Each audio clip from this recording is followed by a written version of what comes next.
Antes que la NES fue la Famicom de Nintendo, la consola más importante de todos los tiempos, la consola de videojuegos por excelencia de Nintendo, una máquina de 8 bits que copó y revolucionó el mercado de los videojuegos, conquistando posteriormente gracias a la calidad de sus videojuegos todo el globo terráqueo. Conozcamos la consola original, la máquina que lo fue todo en el país del sol naciente y el desarrollo de la industria de los videojuegos, la Nintendo Family Computer, la primera consola de tercera generación, la consola que redefinió los videojuegos, la cultura y la sociedad de todo Japón y sus generaciones posteriores. Si hablamos rápidamente de Nintendo con su Famicom, la fecha de lanzamiento de la consola fue en 1983. El catálogo de juegos cuenta con 1053 cartuchos japoneses y 198 discos comerciales, más 4 oficiales no a la venta para la Famicom Disk System. Las unidades que vendió esta consola fueron de 19 millones solamente en Japón.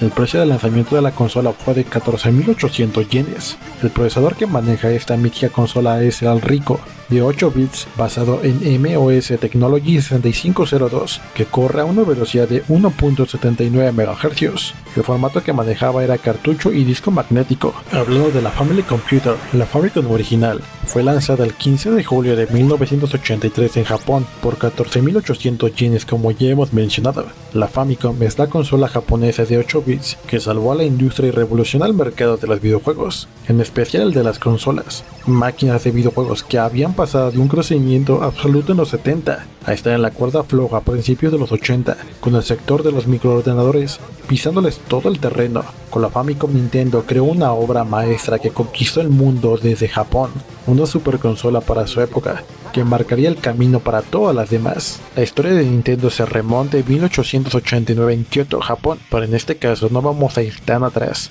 Después de un siglo dedicándose a las cartas y posteriormente a los juguetes, Nintendo se introduce de la mano de su presidente, el señor Hiroshi Yamauchi, y del maestro Gunpei Yokoi en la industria del ocio electrónico para dar más adelante el salto de los videojuegos. En 1973, Nintendo logró un efímero pero rotundo éxito comercial con su Laser Clay Shooting System, galerías de tiros virtuales, proyecciones que se instalaron en boleras de todo Japón, desbancando durante un tiempo a los bolos como ocio preferido por los japoneses. En 1974, siguiendo con la tecnología de la proyección, Nintendo lanza sus recreativas de menores dimensiones para un único jugador, en las que unaba la tecnología de rifles, pistolas de luz y proyecciones en 16 mm, los Simulation System.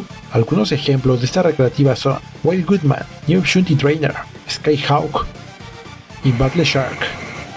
En 1975, junto a Mitsubishi Electric, lanzan las recreativas EVR System, máquinas que se basan en la tecnología Electronic Video Recorder, mediante la cual por primera vez en las recreativas electromecánicas de Nintendo, la imagen no provenía de un proyector, sino de un formato audiovisual, el EVR reproducido en una pantalla. Las recreativas que hacían uso del EVR, como el EVRRACE, eran en la práctica loterías apuestas por acertar el orden de llegada, en base a videos aleatorios almacenados en el EVR.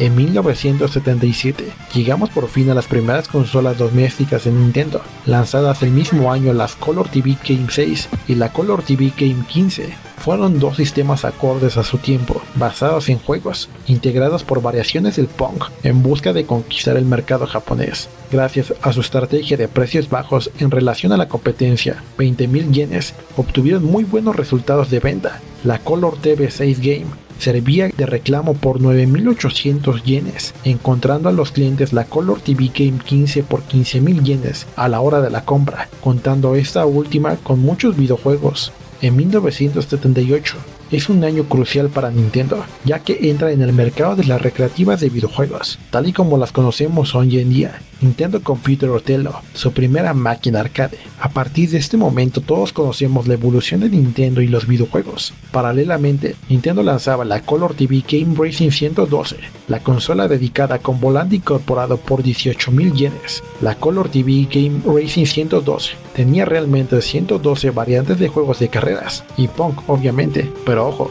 Hablamos de variantes y permutaciones, no de juegos como tal, y los conocemos hoy en día.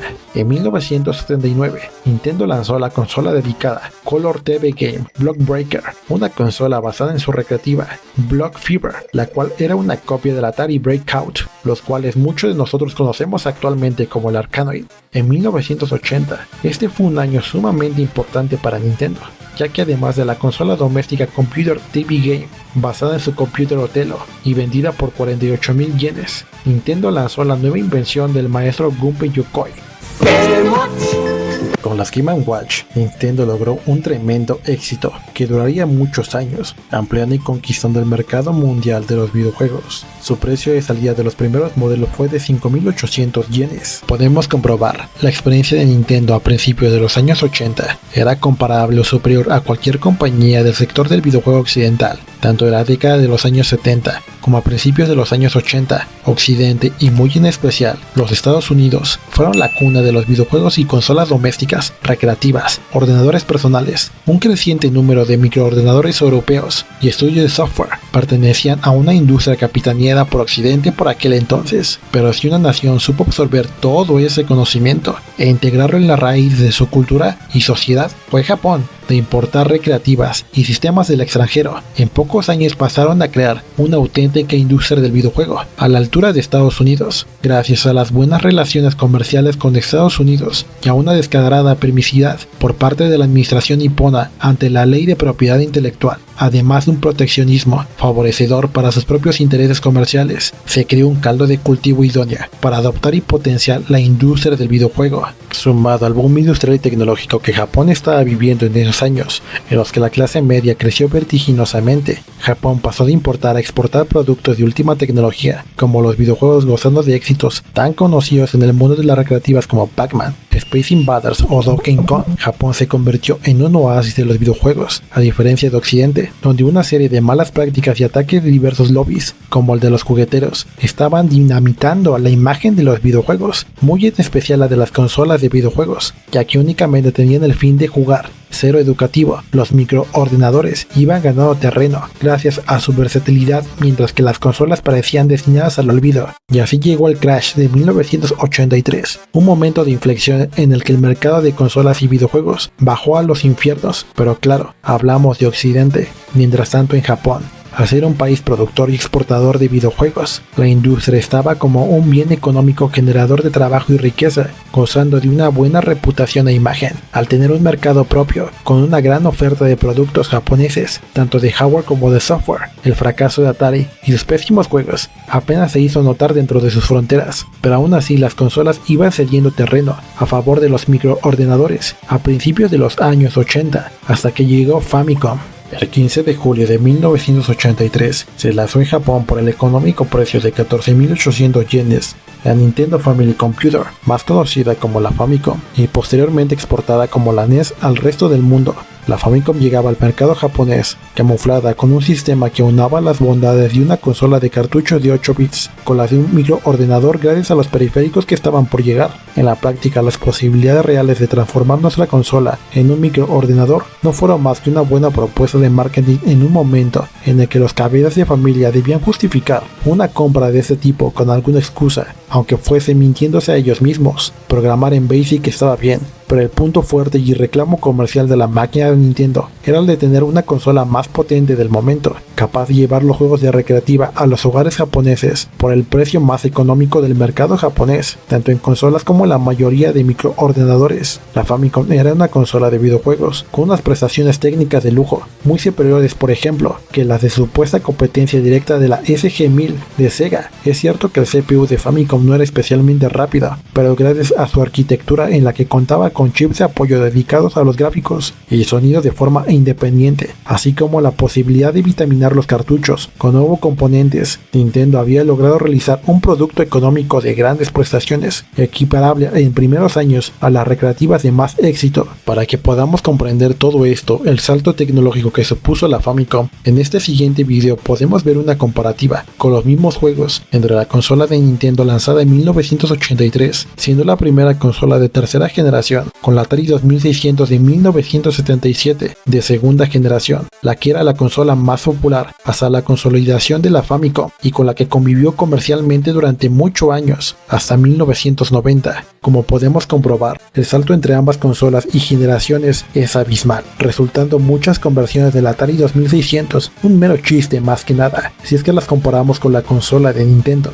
Este fue el impacto visual que se llevaron los jugadores de la época en un mundo separadas entre ambas consolas. Es cierto que la segunda generación hubo consolas mucho más potentes que el Atari VCS, como la ColecoVision o la Intellivision, pero la mayoría de jugadores disponían de la consola de Atari, siendo el referente real de toda su generación.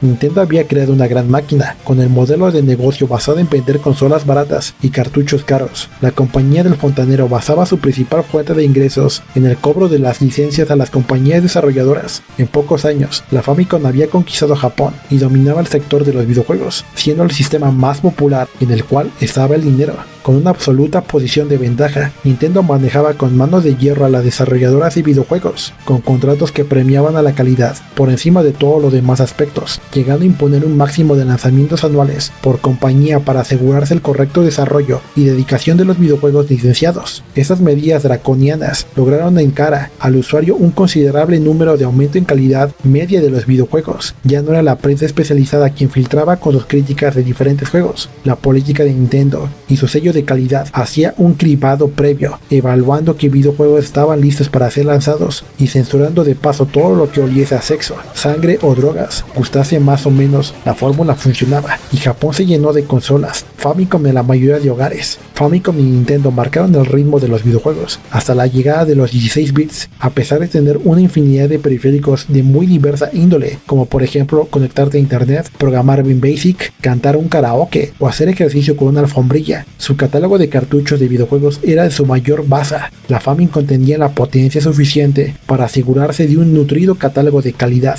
Nintendo desarrollaba y comercializaba multitud de títulos desde su propia marca, siendo todos estos una garantía de buen hacer y un faro para el resto de compañías. Cuando la competencia llegó de consolas, con la llegada de los 16 bits como la Mega Drive o PC Engine, Nintendo dotó a sus cartuchos de nuevo y más potentes chips de apoyo para hacer frente a las nuevas consolas. El mensaje por parte de Nintendo era sencillo: no necesitas una nueva consola, con la Famicom lo tienes todo. Y si te gustaba Mario, necesitabas una Famicom sí o sí. Ninguna consola de la competencia pudo con la Famicom. Fue la propia Nintendo quien lanzó la Super Famicom en 1990, momento a partir del cual el apoyo de la compañía de Kyoto se fue volcando en su nueva máquina. 1994 fue el año en el que se lanzó el último juego comercial de la Famicom, el Takahashi Meiji no Bokenhima 4 o Adventure Island 4 de Hudson Soft, llegando así a su fin con 11 años de vida comercial. Una consola que lo ha sido todo en la historia de los videojuegos, con casi 20 millones de unidades vendidas en Japón, más de 60 millones en todo el mundo y un catálogo japonés de más de 1000 juegos. Famicom marcó el camino a seguir de toda una industria, consolidando los conceptos que debían regir una consola de videojuegos: grandes prestaciones, precio asequible y un inmenso catálogo de calidad. El legado que nos pudo dejar con un éxito tan arrollador como la Famicom no desaparece sin más. La Famicom sigue presente entre nosotros de muy diversas maneras. Conozcamos todo ese legado que la japonesa por excelencia ha dejado.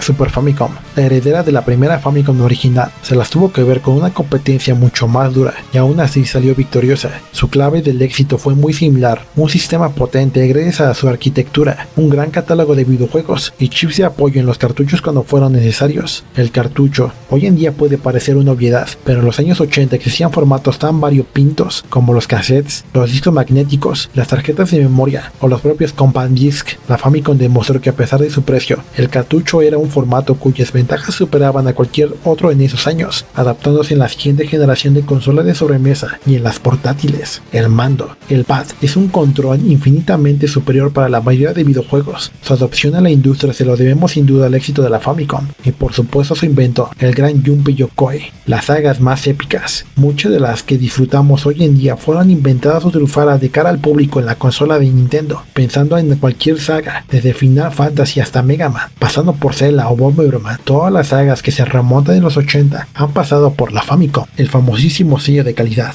La política de calidad de Nintendo ha sido tomada como referencia en el mundo de los videojuegos, siendo una forma de proteger los intereses de la compañía japonesa y de los propios usuarios. Todos los juegos que se lanzasen en el sistema debían de tener un mínimo de calidad y haber pasado un filtro. Solo entonces Nintendo permitía su distribución. Algo tan sencillo salvó a la industria de los videojuegos. En unos años en que los jugadores no disponíamos de una inmensa información, que como ocurre hoy en día con la información que hay en el internet, comprando en muchas ocasiones o algunas veces la carátula correspondiente para que todo final fuera un chasco o yéndolos con algún tipo de revistas. Los contratos con los desarrolladores también están muy ligados al sello de calidad. Nintendo adoptó una postura de superioridad en las negociaciones desde su posición aventajada. Si querías publicar un videojuego en la consola más vendida del mundo, tenías que pasar por el aro. Las compañías se esforzaban de esta forma en lanzar videojuegos mucho más trabajados que nunca, ya que debían de vender un gran número de unidades para poder rentabilizar la inversión, existiendo un número limitado de lanzamientos anuales por estudio para ser más, propenso al éxito. Los contratos de licencias para publicar los juegos de Nintendo sirvieron de referencia para el resto de las compañías en los posteriores años, siendo en general más benévolos que los de Nintendo. Los estudios también son propios. Nintendo entendió que desde el primer momento no podía dejar a los estudios externos la suerte de su consola. La Famicom requería videojuegos de calidad que exprimiesen al máximo a la consola, a la vez de servir a los estudios externos como ejemplo, y hasta dónde se podía llegar con esta máquina. Desde su momento, cualquier consola de éxito en la historia de los videojuegos ha sido acompañada de un nutrido surtido de videojuegos, de estudios propios a lo largo de su vida.